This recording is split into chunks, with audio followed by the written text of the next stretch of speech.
उबाटाचे माजी आमदार वैभव नाईक यांनी 2 दिवसापूर्वी किनारपट्टी नजीकच्या मच्छीमारांच्या ज्या काही बांधकाम आहे ते बांधकाम हलवण्यासाठी ज्या काही नोटिसा आल्या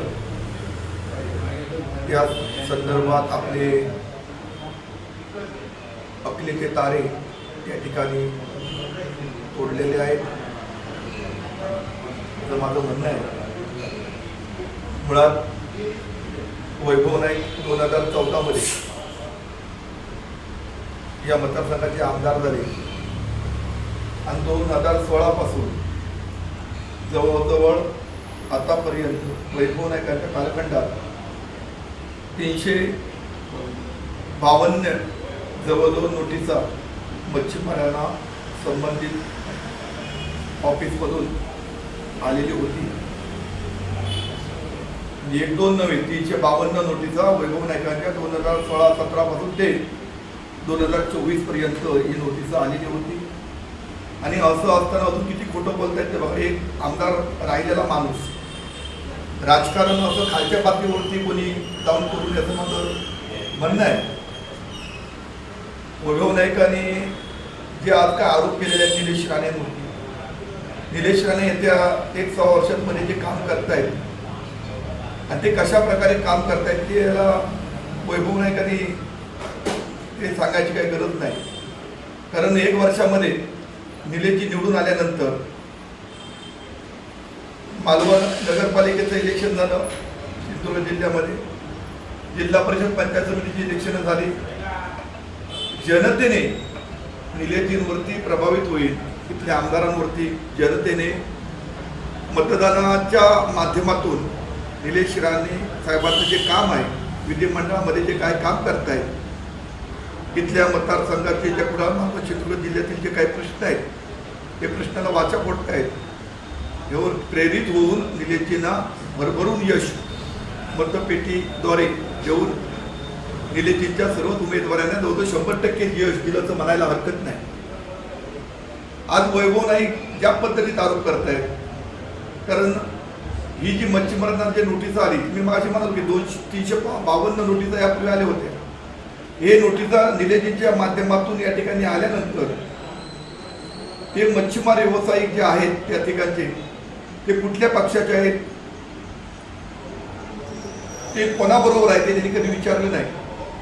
आपल्या मतदारसंघामध्ये उदाहरणाचं साधन जे लोक तिथे रोजगाराचं साधन करून आपलं उदाहरणाचं साधन म्हणून त्या ठिकाणी काम करतायत, गरीब लोकांना त्या ठिकाणी आधार आहे, ही कुठल्या पक्षाची त्यांनी बघितले नाही. त्यांचं नोटीस प्राप्त झाल्यानंतर स्वतः त्यांनी त्या ठिकाणी येऊन या नोटिसाच्या संदर्भात सर्वच मच्छीमारांना त्या ठिकाणी घेऊन त्यांना आधार देण्याचा दिलासा देण्याचं काम सन्माननीय निलेशजींनी केलं.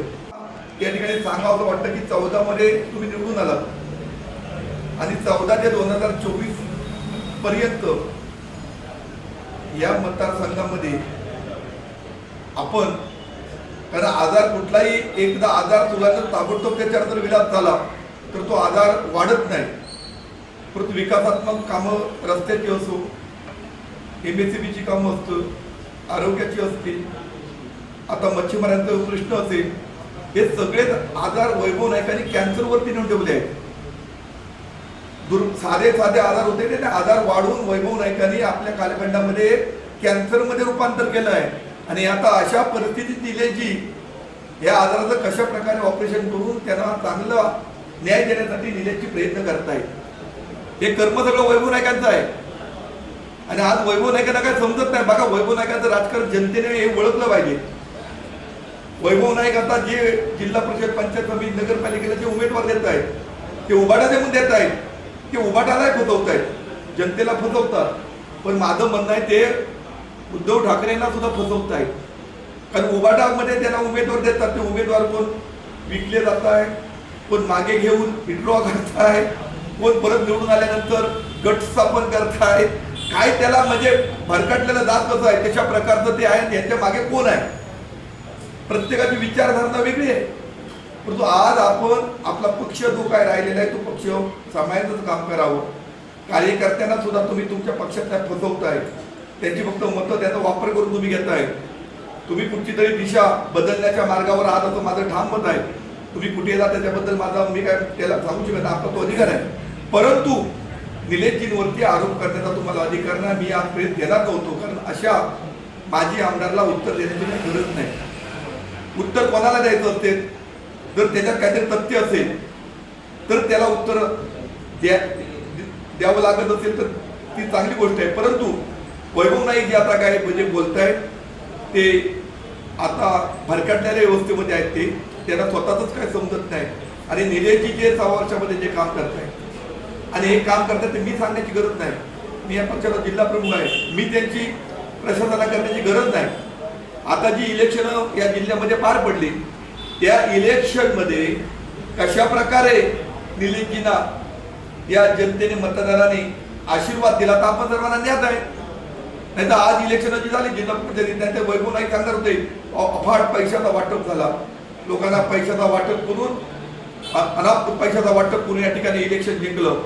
निलेशजींच्या माध्यमातून सन्मान राणेसाहेब असतील, आमचे भारतीय जनता पक्षाचे प्रदेशाध्यक्ष चव्हाण साहेब असतील, या जिल्ह्याचे पालकमंत्री नितेशजी राणेसाहेब असतील, यांच्या नेतृत्वाखाली कुठल्याही पैशाचा बाजार न करता हे इलेक्शन पार पडलं. एकाने सांगितलं नाही की ते पैशाचं वाटप झालं. मतदाराने कामावरती प्रेतून महाराष्ट्र राज्यात सन्मान्य देवेंद्रजी ज्या पद्धतीत काम करतायत, शिंदे साहेब त्या पद्धतीत काम करतायत, महाराष्ट्र सरकार त्या पद्धतीत काम करतायत, देशामध्ये मोदी साहेब ज्याप्रमाणे काम करतायत आणि आमच्या जिल्ह्यामध्ये पालकमंत्री खासदार आमदार ज्या पद्धतीने काम करतायत या कामावरती प्रेरित होऊन या सिंधुदुर्ग जनतेने जिल्हा परिषद पंचायत समितीला भरभरून नियोजन दिलं. त्यामुळे वैभव नाईकांना आता स्वतःच काय समजत नाही. त्यामुळे निलेश राणेंवरती आरोप त्यांनी करू नये.